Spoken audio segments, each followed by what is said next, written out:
بسم اللہ الرحمن الرحیم۔ دیکھتی آنکھوں سنتے کانوں کو رابی کا سلام۔ جی آج ہے آپ کی ویڈیو پارٹ 3 یعنی کہ how you can get your driving licence part 3۔ آج ہم بات کریں گے انڈورسمنٹ کے بارے میں، انڈورسمنٹ لرنر کیا ہوتا ہے اور اس کے لیے کون کون سے ڈاکومنٹس چاہیے ہوتے ہیں۔ تو چلتے ہیں اپنی ویڈیو کی طرف، بات کرتے ہیں انڈورسمنٹ کے بارے میں۔ انڈورسمنٹ جی آپ جب لائسنس حاصل کر لیتے ہیں، یعنی کہ اس کے اندر کوئی کیٹیگریز آپ نے ایڈ کرائی ہوئی ہیں، جیسا کہ گاڑی اور بائک کا لائسنس ہے یہ، اگر آپ اس کے اندر LTV یا HTV یا موٹر کیب یا پھر ٹریکٹر کوئی بھی نیا لائسنس ایڈ کرانا چاہتے ہیں تو اس کے لیے آپ کو ایک لرنر بنانا پڑتا ہے جسے انڈورسمنٹ کا لرنر کہا جاتا ہے۔ جب آپ وہ لرنر بنا لیتے ہیں تو 42 ڈیز کے بعد آپ کا ٹیسٹ ہوتا ہے کسی بھی ڈرائیونگ ٹیسٹ سینٹر میں۔ جی تو اس کے لیے جو ڈاکومنٹس آپ نے لے جانے ہوتے ہیں وہ اوریجنل ID کارڈ، یعنی کہ آپ نے اپنے پر فرض کیا ہوا ہے، مسٹ کیا ہوا ہے، ID کارڈ، اس کی کاپی، ڈرائیونگ لائسنس اوریجنل، 2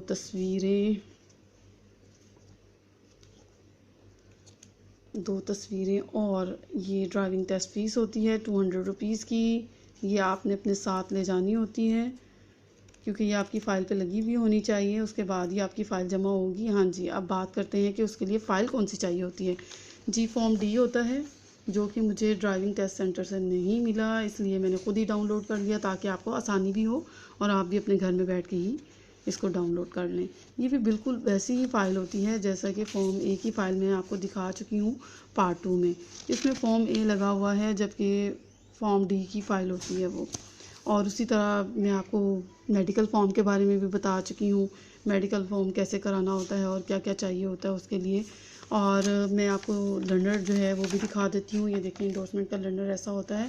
اس کی خاص بات یہ ہے کہ جب بھی آپ اس کو 42 ڈیز کے بعد ٹیسٹ کے لیے اگر نہیں جا سکتے اور 6 ماہ کے اندر آپ ٹیسٹ نہیں دے پاتے تو آپ نے اس کو دوبارہ نیا ہی بنوانا ہے، یعنی کہ یہ رینیو نہیں ہوتا، یہ دوبارہ ہی بنتا ہے، 0 سے سٹارٹ ہوتا ہے ٹائم، یعنی کہ 42 ڈیز آپ کو ویٹ کرنا پڑتا ہے اور 6 منتھ کے اندر آپ کو لائسنس انڈورس کرانا ہوتا ہے۔ جی تو اب بات کر لیتے ہیں ہم رینیول آف لرنر کے بارے میں۔ رینیول آف لرنر جو ہوتا ہے وہ آپ اس وقت کراتے ہیں جب آپ کا فرسٹ ٹائم لرنر بنایا ہوا 42 ڈیز کے بعد آپ ٹیسٹ نہیں دے پاتے اور اس کے ساتھ ساتھ آپ 6 منتھ کے اندر اپنا ٹیسٹ نہیں دیتے تو پھر آپ کا لرنر جو ہوتا ہے وہ ایکسپائر ہو جاتا ہے، پھر آپ کو رینیو کرانا پڑتا ہے اور رینیو کرانے کے فوراً بعد آپ ٹیسٹ دے سکتے ہیں۔ رینیوبل لرنر کے لیے بھی سیم ڈاکومنٹس چاہیے ہوتے ہیں جو کہ میں آپ کو پارٹ 2 میں بتا چکی ہوں۔ اگر کسی کو کوئی نیا ویور ہے تو وہ میری پارٹ 2 کی ویڈیو دیکھ لیں اور اس میں آپ کو سارے ڈاکومنٹس جو ہیں وہ پتہ چل جائیں گے۔ اور انڈورسمنٹ کے لرنر کے لیے بھی آپ کو HBL کے لیے ایک فارم، وہی ڈپازٹ سلپ چاہیے ہوتی ہے جس کے اوپر CTO ڈرائیونگ ٹیسٹ کا آپ ٹائٹل دیں گے، اور میں نے آپ کو کوڈ نمبر بتا دیا ہوا ہے، وہ میری ڈسکرپشن باکس میں آپ کو مل جائے گا پارٹ 2 کی ویڈیو میں۔ تو سیم ہی وہ پروسیس ہے، باقی بس اس میں آپ نے لائسنس لے کے جانا ہوتا ہے اور فارم D لے کے جانا ہوتا ہے۔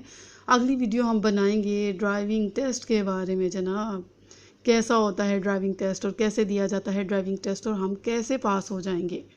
جی انشاءاللہ آپ ضرور پاس ہوں گے اگر آپ میرے ساتھ رہیں گے اور میری گائیڈ لائن کے اوپر عمل کریں گے۔ اوکے جناب، بائے، اللہ حافظ۔